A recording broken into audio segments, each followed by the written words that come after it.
The Great Gatsby by F. Scott Fitzgerald. Chapter 1. In my younger and more vulnerable years, my father gave me some advice that I've been turning over in my mind ever since. Whenever you feel like criticizing anyone, he told me, just remember that all the people in this world haven't had the advantages that you've had. He didn't say any more, but we've always been unusually communicative in a reserved way, and I understood that he meant a great deal more than that. In consequence, I'm inclined to reserve all judgments, a habit that has opened up many curious natures to me, and also made me the victim of not a few veteran bores. The abnormal mind is quick to detect and attach itself to this quality when it appears in a normal person, and so it came about that in college I was unjustly accused of being a politician, because I was privy to the secret griefs of wild, unknown men. Most of the confidences were unsought.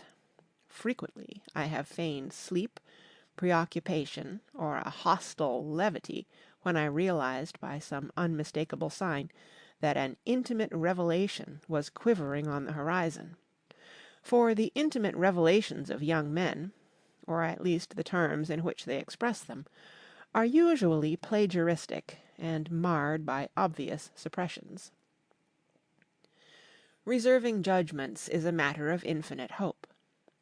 I am still a little afraid of missing something if I forget that, as my father snobbishly suggested, and I snobbishly repeat, a sense of the fundamental decencies is parcelled out unequally at birth.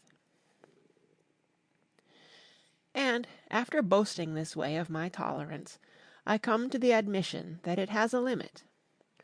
Conduct may be founded on the hard rock or the wet marshes, but after a certain point I don't care what it's founded on. When I came back from the East last autumn, I felt that I wanted the world to be in uniform and at a sort of moral attention forever. I wanted no more riotous excursions with privileged glimpses into the human heart. Only Gatsby, the man who gives his name to this book, was exempt from my reaction. Gatsby, who represented everything for which I have an unaffected scorn.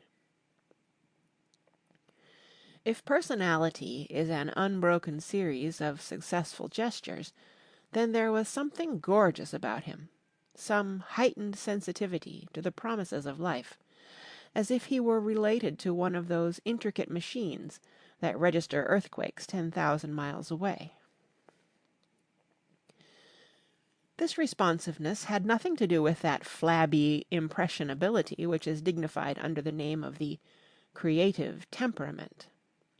It was an extraordinary gift for hope, a romantic readiness such as I have never found in any other person, and which it is not likely I shall ever find again. No, Gatsby turned out all right at the end. It is what preyed on Gatsby, what foul dust floated in the wake of his dreams, that temporarily closed out my interest in the abortive sorrows and short-winded elations of men. My family have been prominent, well-to-do people in this Middle Western city for 3 generations. The Carraways are something of a clan, and we have a tradition that we are descended from the Dukes of Buccleuch, but the actual founder of my line was my grandfather's brother, who came here in '51, sent a substitute to the Civil War, and started the wholesale hardware business that my father carries on today. I never saw this great-uncle, but I'm supposed to look like him, with special reference to the rather hard-boiled painting that hangs in Father's office. I graduated from New Haven in 1915, just a quarter of a century after my father, and a little later I participated in that delayed Teutonic migration known as the Great War. I enjoyed the counter-raid so thoroughly that I came back restless. Instead of being the warm center of the world, the Middle West now seemed like the ragged edge of the universe, so I decided to go east and learn the bond business. Everybody I knew was in the bond business, so I supposed it could support one more single man. All my aunts and uncles talked it over as if they were choosing a prep school for me, and finally said, "Why, yes," with very grave, hesitant faces. Father agreed to finance me for a year, and after various delays I came East, permanently, I thought, in the spring of '22. The practical thing was to find rooms in the city, but it was a warm season, and I had just left a country of wide lawns and friendly trees, so when a young man at the office suggested that we take a house together in a commuting town, it sounded like a great idea. He found the house, a weather-beaten cardboard bungalow at $80 a month, but at the last minute the firm ordered him to Washington, and I went out to the country alone. I had a dog, at least I had him for a few days until he ran away, and an old Dodge, and a Finnish woman who made my bed and cooked breakfast, and muttered Finnish wisdom to herself over the electric stove. It was lonely for a day or so, until one morning some man, more recently arrived than I, stopped me on the road. "How do you get to West Egg Village?" he asked helplessly. I told him. And as I walked on, I was lonely no longer. I was a guide, a pathfinder, an original settler. He had casually conferred on me the freedom of the neighborhood. And so, with the sunshine and the great bursts of leaves growing on the trees, just as things grow in fast movies, I had that familiar conviction that life was beginning over again with the summer. There was so much to read, for one thing, and so much fine health to be pulled down out of the young, breath-giving air. I bought a dozen volumes on banking and credit and investment securities, and they stood on my shelf in red and gold like new money from the mint, promising to unfold the shining secrets that only Midas and Morgan and Maecenas knew. And I had the high intention of reading many other books besides. I was rather literary in college. One year I wrote a series of very solemn and obvious editorials for the Yale News. And now I was going to bring back all such things into my life, and become again that most limited of all specialists, the well-rounded man. This isn't just an epigram. Life is much more successfully looked at from a single window, after all. It was a matter of chance that I should have rented a house in one of the strangest communities in North America.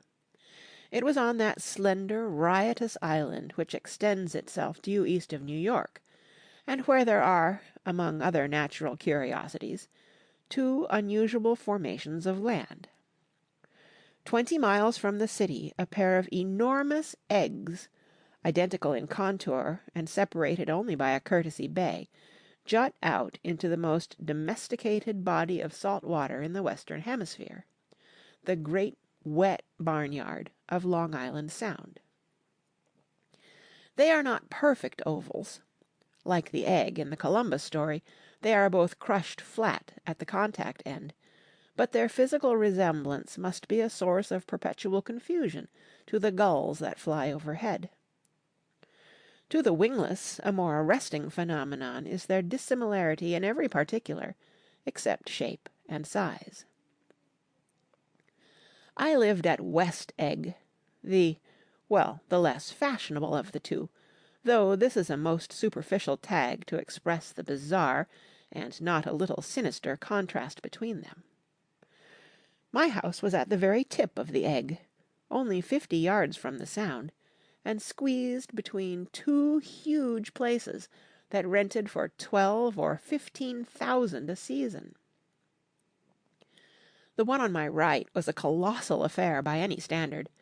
It was a factual imitation of some Hôtel de Ville in Normandy, with a tower on one side, spanking new under a thin beard of raw ivy, and a marble swimming pool, and more than 40 acres of lawn and garden. It was Gatsby's mansion. Or rather, as I didn't know Mr. Gatsby, It was a mansion inhabited by a gentleman of that name. My own house was an eyesore, but it was a small eyesore, and it had been overlooked, so I had a view of the water, a partial view of my neighbour's lawn, and the consoling proximity of millionaires. All for $80 a month. Across the Courtesy Bay, the white palaces of fashionable East Egg glittered along the water, and the history of the summer really begins on the evening I drove over there to have dinner with the Tom Buchanans. Daisy was my second cousin once removed, and I'd known Tom in college. And just after the war, I spent 2 days with them in Chicago. Her husband, among various physical accomplishments, had been one of the most powerful ends that ever played football at New Haven, a national figure in a way, one of those men who reach such an acute limited excellence at 21 that everything afterward savours of anticlimax. His family were enormously wealthy. Even in college his freedom with money was a matter for reproach, but now he'd left Chicago and come east in a fashion that rather took your breath away. For instance, he'd brought down a string of polo ponies from Lake Forest. It was hard to realize that a man in my own generation was wealthy enough to do that. Why they came east, I don't know. They had spent a year in France for no particular reason, and then drifted here and there unrestfully, wherever people played polo and were rich together. This was a permanent move, said Daisy over the telephone, but I didn't believe it. I had no sight into Daisy's heart, but I felt that Tom would drift on forever seeking, a little wistfully, for the dramatic turbulence of some irrecoverable football game. And so it happened that on a warm, windy evening I drove over to East Egg to see 2 old friends whom I scarcely knew at all. Their house was even more elaborate than I expected, a cheerful red and white Georgian colonial mansion overlooking the bay. The lawn started at the beach and ran toward the front door for a quarter of a mile, jumping over sundials and brick walks and burning gardens, finally, when it reached the house, drifting up the side in bright vines, as though from the momentum of its run. The front was broken by a line of French windows, glowing now with reflected gold and wide open to the warm, windy afternoon, and Tom Buchanan in riding clothes was standing with his legs apart on the front porch. He had changed since his New Haven years. Now he was a sturdy, straw-haired man of 30, with a rather hard mouth and a supercilious manner. 2 shining, arrogant eyes had established dominance over his face, and gave him the appearance of always leaning aggressively forward. Not even the effeminate swank of his riding clothes could hide the enormous power of that body. He seemed to fill those glistening boots until he strained the top lacing, and you could see a great pack of muscle shifting when his shoulder moved under his thin coat. It was a body capable of enormous leverage, a cruel body. His speaking voice, a gruff, husky tenor, added to the impression of fractiousness he conveyed. There was a touch of paternal contempt in it, even toward people he liked, and there were men at New Haven who had hated his guts. "Now, don't think my opinion on these matters is final," he seemed to say, "just because I'm stronger and more of a man than you are." We were in the same senior society, and while we were never intimate, I always had the impression that he approved of me and wanted me to like him with some harsh, defiant wistfulness of his own. We talked for a few minutes on the sunny porch. "I've got a nice place here," he said, his eyes flashing about restlessly. Turning me around by one arm, he moved a broad, flat hand along the front vista, including in its sweep a sunken Italian garden, a half-acre of deep, pungent roses, and a snub-nosed motorboat that bumped the tide offshore. It belonged to Demain, the oilman. He turned me around again, politely and abruptly. "We'll go inside." We walked through a high hallway into a bright rosy-coloured space, fragilely bound into the house by French windows at either end. The windows were ajar and gleaming white against the fresh grass outside that seemed to grow a little way into the house. A breeze blew through the room, blew curtains in at one end and out the other like pale flags, twisting them up toward the frosted wedding cake of the ceiling, and then rippled over the wine-coloured rug, making a shadow on it as wind does on the sea. The only completely stationary object in the room was an enormous couch on which two young women were buoyed up as though upon an anchored balloon. They were both in white, and their dresses were rippling and fluttering as if they had just been blown back in after a short flight around the house. I must have stood for a few moments listening to the whip and snap of the curtains and the groan of a picture on the wall. Then there was a boom as Tom Buchanan shut the rear windows, and the caught wind died out about the room, and the curtains and the rugs and the two young women ballooned slowly to the floor. The younger of the two was a stranger to me. She was extended full length at her end of the divan, completely motionless, and with her chin raised a little, as if she were balancing something on it which was quite likely to fall. If she saw me out of the corner of her eye, she gave no hint of it. Indeed, I was almost surprised into murmuring an apology for having disturbed her by coming in. The other girl, Daisy, made an attempt to rise. She leaned slightly forward with a conscientious expression. Then she laughed, an absurd, charming little laugh, and I laughed too, and came forward into the room. "I'm paralyzed with happiness." She laughed again, as if she said something very witty, and held my hand for a moment, looking up into my face, promising that there was no one in the world she so much wanted to see. That was a way she had. She hinted in a murmur that the surname of the balancing girl was Baker. I've heard it said that Daisy's murmur was only to make people lean toward her, an irrelevant criticism that made it no less charming.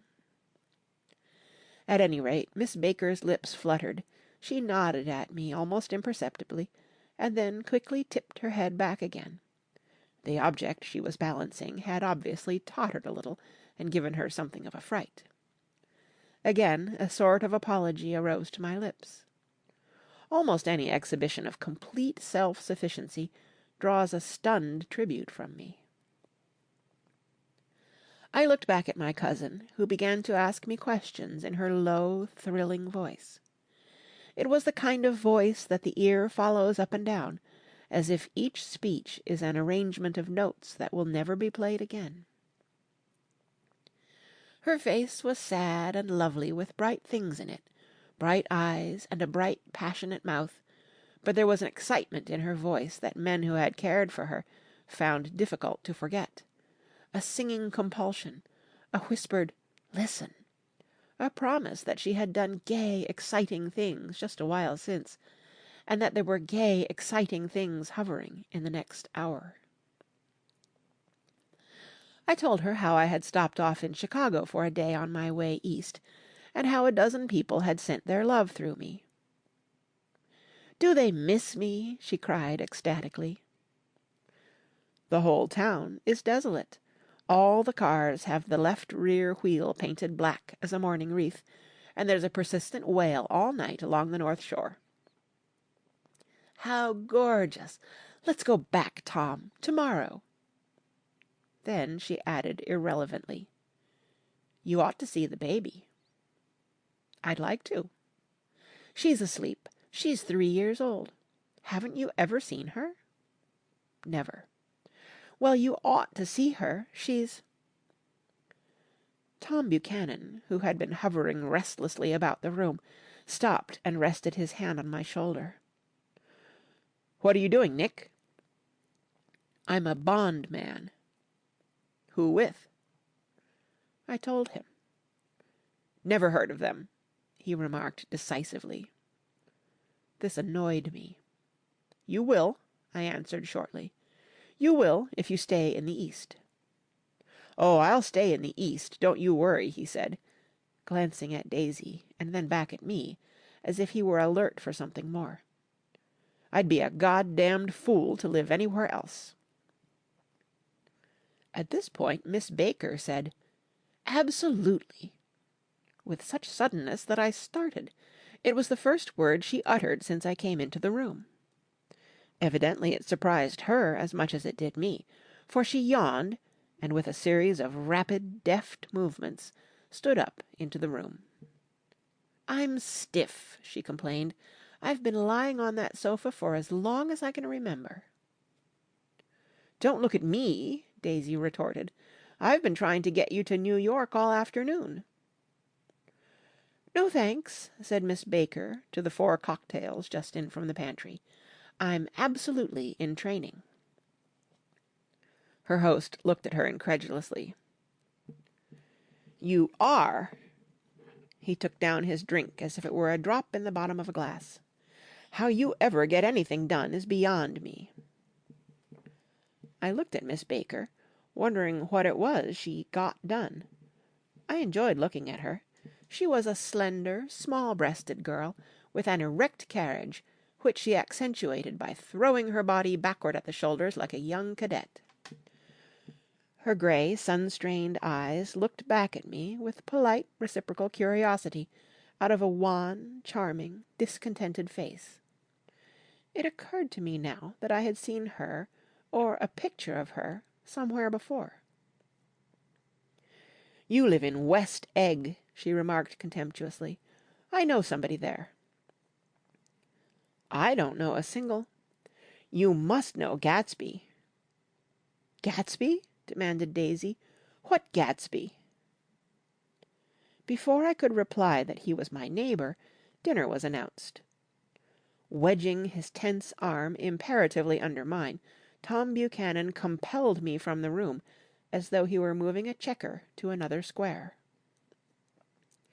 Slenderly, languidly, their hands set lightly on their hips, the 2 young women preceded us out onto a rosy-coloured porch, open toward the sunset, where 4 candles flickered on the table in the diminished wind.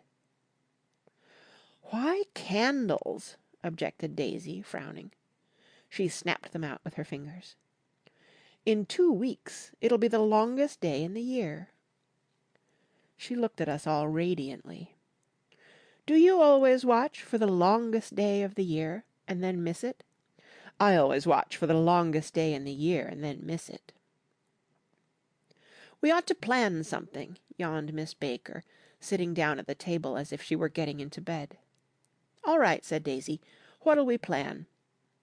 She turned to me helplessly. "What do people plan?" Before I could answer, her eyes fastened with an awed expression on her little finger. "Look," she complained. "I hurt it." We all looked. The knuckle was black and blue. "You did it, Tom," she said accusingly. "I know you didn't mean to, but you did do it. That's what I get for marrying a brute of a man, a great, big, hulking, physical specimen of a—" "I hate that word hulking," objected Tom crossly, "even in kidding." "Hulking," insisted Daisy.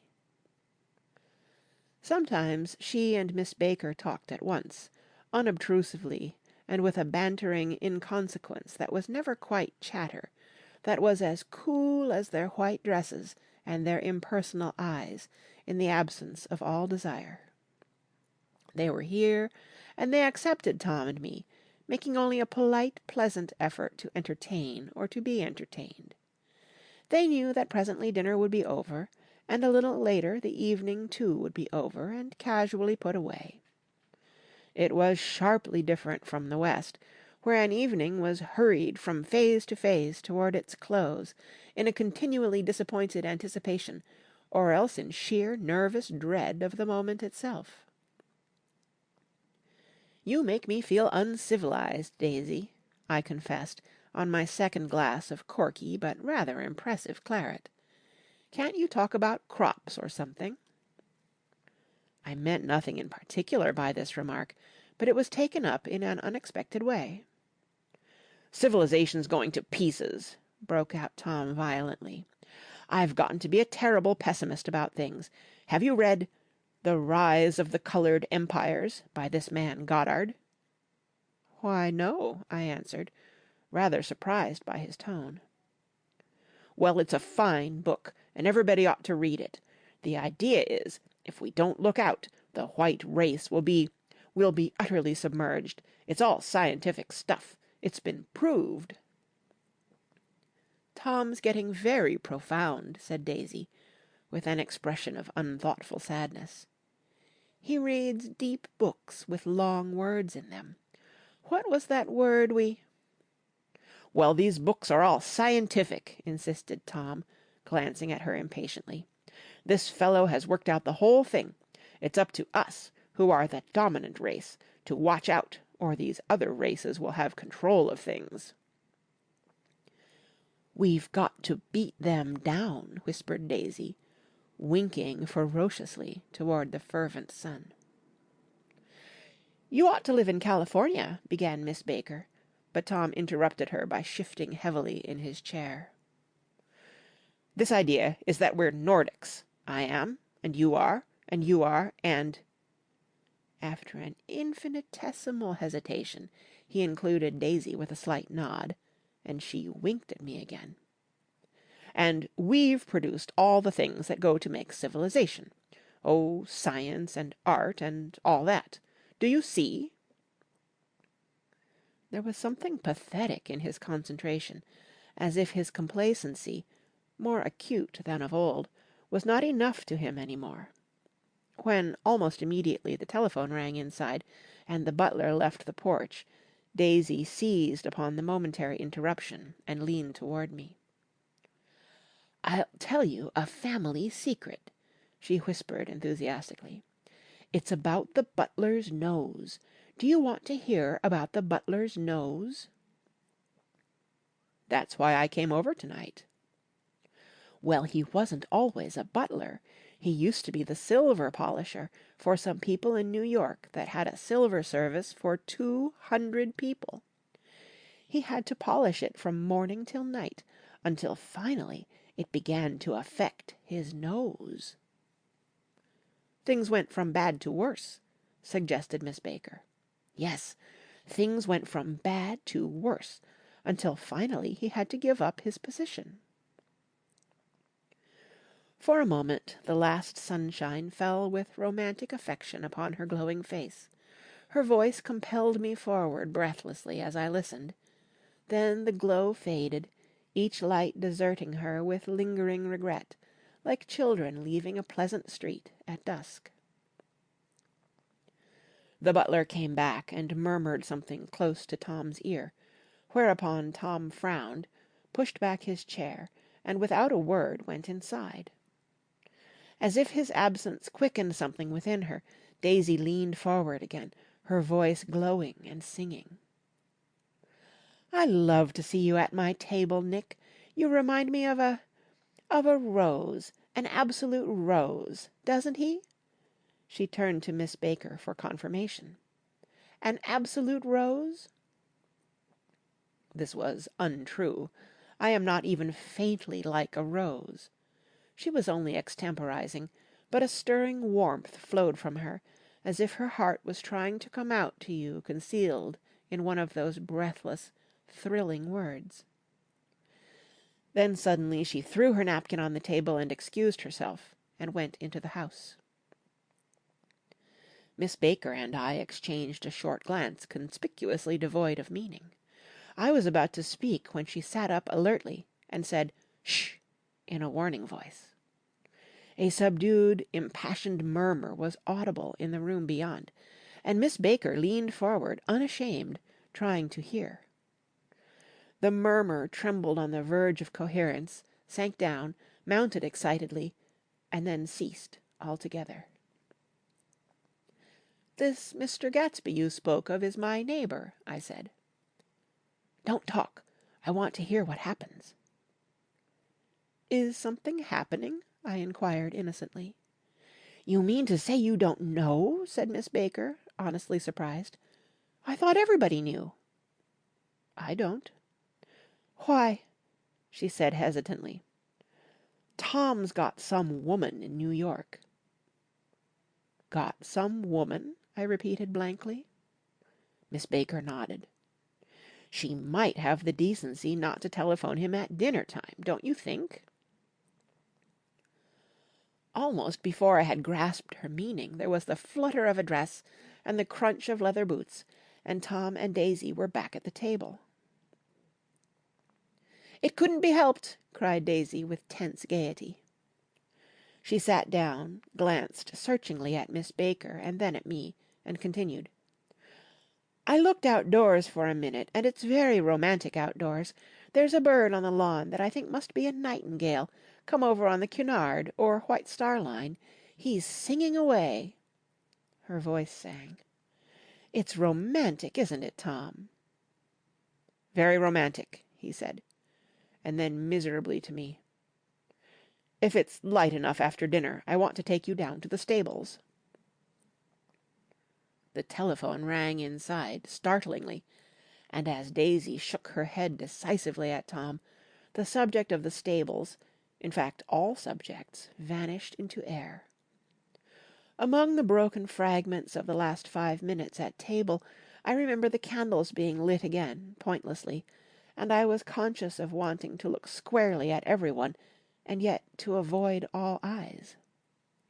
I couldn't guess what Daisy and Tom were thinking, but I doubt if even Miss Baker, who seemed to have mastered a certain hardy skepticism, was able utterly to put this fifth guest's shrill metallic urgency out of mind. To a certain temperament the situation might have seemed intriguing. My own instinct was to telephone immediately for the police. The horses, needless to say, were not mentioned again. Tom and Miss Baker, with several feet of twilight between them, strolled back into the library, as if to a vigil beside a perfectly tangible body, while, trying to look pleasantly interested and a little deaf, I followed Daisy around a chain of connecting verandas to the porch in front. In its deep gloom we sat down side by side on a wicker settee. Daisy took her face in her hands as if feeling its lovely shape, and her eyes moved gradually out into the velvet dusk. I saw that turbulent emotions possessed her, so I asked what I thought would be some sedative questions about her little girl. "We don't know each other very well, Nick," she said suddenly, "even if we are cousins. You didn't come to my wedding." "I wasn't back from the war." "That's true." She hesitated. "Well, I've had a very bad time, Nick, and I'm pretty cynical about everything." Evidently she had reason to be. I waited, but she didn't say any more, and after a moment I returned rather feebly to the subject of her daughter. "I suppose she talks and eats and everything?" "Oh, yes." She looked at me absently. "Listen, Nick. Let me tell you what I said when she was born. Would you like to hear?" "Very much." "It'll show you how I've gotten to feel about things. Well, she was less than an hour old, and Tom was God knows where. I woke up out of the ether with an utterly abandoned feeling, and asked the nurse right away if it was a boy or a girl. She told me it was a girl, and so I turned my head away and wept. 'All right,' I said, 'I'm glad it's a girl, and I hope she'll be a fool. That's the best thing a girl can be in this world, a beautiful little fool.' You see, I think everything's terrible anyhow," she went on in a convinced way. "Everybody thinks so, the most advanced people. And I know. I've been everywhere and seen everything and done everything. Her eyes flashed around her in a defiant way, rather like Tom's, and she laughed with thrilling scorn. Sophisticated! God, I'm sophisticated. The instant her voice broke off, ceasing to compel my attention, my belief, I felt the basic insincerity of what she had said. It made me uneasy, as though the whole evening had been a trick of some sort to exact a contributory emotion from me. I waited, and sure enough, in a moment she looked at me with an absolute smirk on her lovely face, as if she had asserted her membership in a rather distinguished secret society to which she and Tom belonged. Inside, the crimson room bloomed with light. Tom and Miss Baker sat at either end of the long couch, and she read aloud to him from the Saturday Evening Post. The words, murmurous and uninflected, running together in a soothing tune. The lamplight, bright on his boots, and dull on the autumn-leaf yellow of her hair, glinted along the paper as she turned a page with a flutter of slender muscles in her arms. When we came in, she held us silent for a moment with a lifted hand. "To be continued," she said, tossing the magazine on the table, "in our very next issue." Her body asserted itself with a restless movement of her knee, and she stood up. 10 o'clock, she remarked, apparently finding the time on the ceiling. "Time for this good girl to go to bed." "Jordan's going to play in the tournament tomorrow," explained Daisy, "over at Westchester." "Oh, you're Jordan Baker!" I knew now why her face was familiar. Its pleasing, contemptuous expression had looked out at me from many rotogravure pictures of the sporting life at Asheville and Hot Springs and Palm Beach.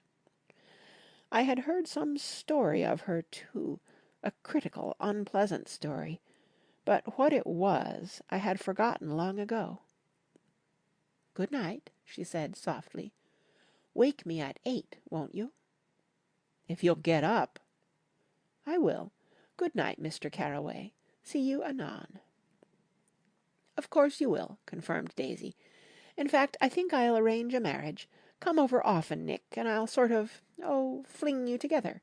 You know, lock you up accidentally in linen closets, and push you out to sea in a boat, and all that sort of thing." "Good night," called Miss Baker from the stairs. "I haven't heard a word." "She's a nice girl," said Tom, after a moment. "They oughtn't to let her run around the country this way." "Who oughtn't to?" inquired Daisy coldly. "Her family." "Her family is one aunt about 1,000 years old. Besides, Nick's going to look after her, aren't you, Nick? She's going to spend lots of weekends out here this summer. I think the home influence will be very good for her." Daisy and Tom looked at each other for a moment in silence. "Is she from New York?" I asked quickly. "From Louisville. Our white girlhood was passed together there. Our beautiful white—" "Did you give Nick a little heart-to-heart talk on the veranda?" demanded Tom suddenly. "Did I?" She looked at me. "I can't seem to remember, but I think we talked about the Nordic race. Yes, I'm sure we did.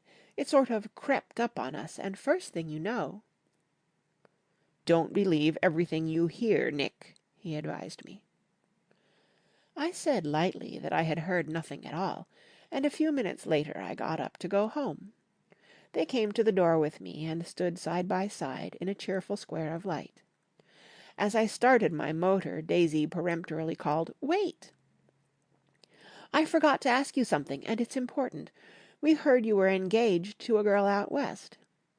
"That's right," corroborated Tom kindly. "We heard that you were engaged." "It's libel. I'm too poor." "But we heard it," insisted Daisy, surprising me by opening up again in a flower-like way. "We heard it from 3 people, so it must be true." Of course I knew what they were referring to, but I wasn't even vaguely engaged. The fact that gossip had published the banns was one of the reasons I had come East. You can't stop going with an old friend on account of rumours, and on the other hand I had no intention of being rumoured into marriage. Their interest rather touched me, and made them less remotely rich. Nevertheless, I was confused and a little disgusted as I drove away. It seemed to me that the thing for Daisy to do was to rush out of the house, child in arms, but apparently there were no such intentions in her head. As for Tom, the fact that he had some woman in New York was really less surprising than that he had been depressed by a book. Something was making him nibble at the edge of stale ideas, as if his sturdy physical egotism no longer nourished his peremptory heart. Already it was deep summer on roadhouse roofs and in front of wayside garages, where new red gas pumps sat out in pools of light, and when I reached my estate at West Egg, I ran the car under its shed, and sat for a while on an abandoned grass roller in the yard. The wind had blown off, leaving a loud, bright night, with wings beating in the trees, and a persistent organ sound as the full bellows of the earth blew the frogs full of life. The silhouette of a moving cat wavered across the moonlight, and, turning my head to watch it, I saw that I was not alone. 50 feet away a figure had emerged from the shadow of my neighbour's mansion, and was standing with his hands in his pockets, regarding the silver pepper of the stars. Something in his leisurely movements and the secure position of his feet upon the lawn suggested that it was Mr. Gatsby himself, come out to determine what share was his of our local heavens. I decided to call to him. Miss Baker had mentioned him at dinner, and that would do for an introduction. But I didn't call to him, for he gave a sudden intimation that he was content to be alone. He stretched out his arms toward the dark water in a curious way, and, far as I was from him, I could have sworn he was trembling. Involuntarily I glanced seaward, and distinguished nothing except a single green light, minute and far away, that might have been at the end of a dock. When I looked once more for Gatsby, he had vanished, and I was alone again in the unquiet darkness. End of Chapter 1. Read by Kara Schallenberg. www.kray.org. On Sunday, January 3rd, 2021, in Union City, California.